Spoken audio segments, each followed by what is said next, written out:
સમયસર પહોંચે, પરંતુ જે સમય પસાર થવાના કારણે આપણા ભાષામાં ઉતરી જાય છે, એવું જ કહું છું ને. તો આપણે બધાને પણ, સામાન્ય માણસને પણ ખબર છે, પણ આ આવું વિચારવા વાળા માણસને કેમ આ ખ્યાલ નથી આવતો, સમજાવતું નથી. આમાં કોઈ એવો સેક્રેટરી હશે, એનું માનસિકતા પૈસા કમાવાની વૃત્તિ વાળો અધિકારી હશે. હું તો માનું છું કે આ વિભાગનો અધિકારી કોઈ પૈસા કમાવાની વૃત્તિ વાળો હશે, તો જ આવો ખોટો નિર્ણય લે.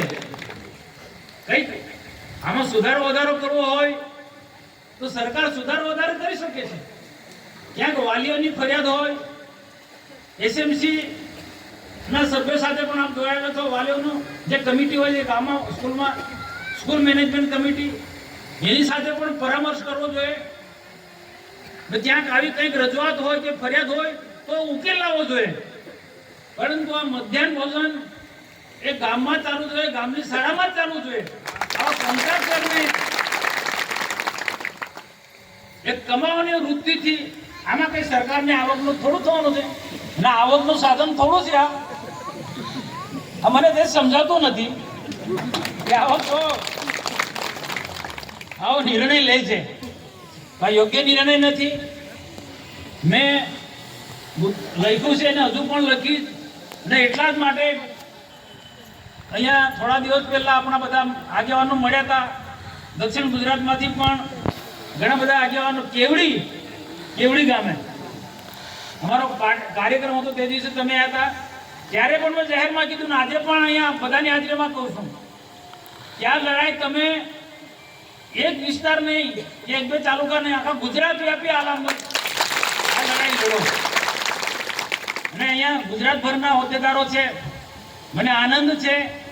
મારો એક સ્વભાવ છે, હું હંમેશા ગરીબોને મદદ કરવાનો મારો પહેલેથી સ્વભાવ છે.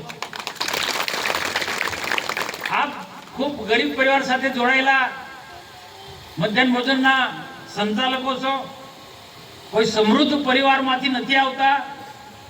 અને આજે બીજા કોઈક સચિવાલયના યુનિયન હોય, અથવા તો બીજા કોઈ ફોરેસ્ટ વિભાગના યુનિયન હોય, કે પછી બીજા કોઈ પણ પ્રકારના યુનિયન હોય, આજે બહુ જોરદાર ભોજન બન્યું હોય. આજે તમે લોકોએ ભોજન પણ નથી કર્યું, મને ખબર. હા, મોદીભાઈ મજાકમાં કીધું, આ તો બાળકોને ભોજન કરે, જાતે નથી કરતા. એટલે એક એવા પરિવાર કે એ ખરેખર જરૂરિયાતમંદ પરિવારમાંથી આપ આવો છો, તો આપ આવું વિચારો વાળા સેક્રેટરી ને પણ શરમ આવી જોઈએ કે આવા પ્રકારનો નિર્ણય લેવો જોઈએ. હું અહીંયાથી કહું છું કે આ કોઈ કમાવા માટેનો આ નથી. ના તમે એક કોન્ટ્રાક્ટરને આખા તાલુકાનો કામ આપી દેશો, એનાથી તો ફાયદો જ નથી. એનો સરકારનો જે ઉદ્દેશ છે કે બાળકોને પોષિત ખોરાક મળે, પૌષ્ટિક ખોરાક મળે, એ ઉદ્દેશ્ય પાર પડવાનો જ નથી. એમાં ફેલ જવાનો છે. ગંદુ અને ઉતરેલું ગુણવત્તા વગરનો ખોરાક મળવાનો છે, પૌષ્ટિક આહાર મળે જ નહીં.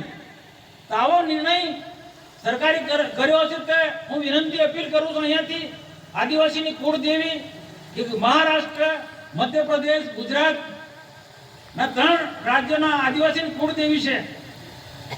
તો અહીંયાથી હું આ સ્થાન પરથી અપીલ કરું છું કે આ નિર્ણયને પરત ખેંચી લો, નહીં તો ગુજરાતભરના લોકો વિરોધ કરશે. અને ગરીબ એની હાય લોકોને બહુ નુકસાન પહોંચાડે છે. ગરીબની હાય લેવી ના જોઈએ.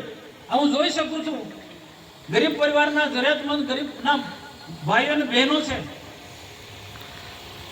અને ગરીબ બાળકો ની સંભાળ રાખે છે જમવાની. પણ એમાં તો આ મોટા ભાગની તો માતાઓ બહેનો છે, ભલે કેટલીક વિધવા બહેનો પણ છે. ભલે માતાનો એક સ્વભાવ છે, બહેનોનો એક સ્વભાવ છે, ભલે પોતાનું બાળક ના હોય પણ બીજાનું બાળક હોય તો એને પણ પોતાનું બાળક સમજીને ઘણી જગ્યાએ આપણે એવા દાખલા જોઈએ છે.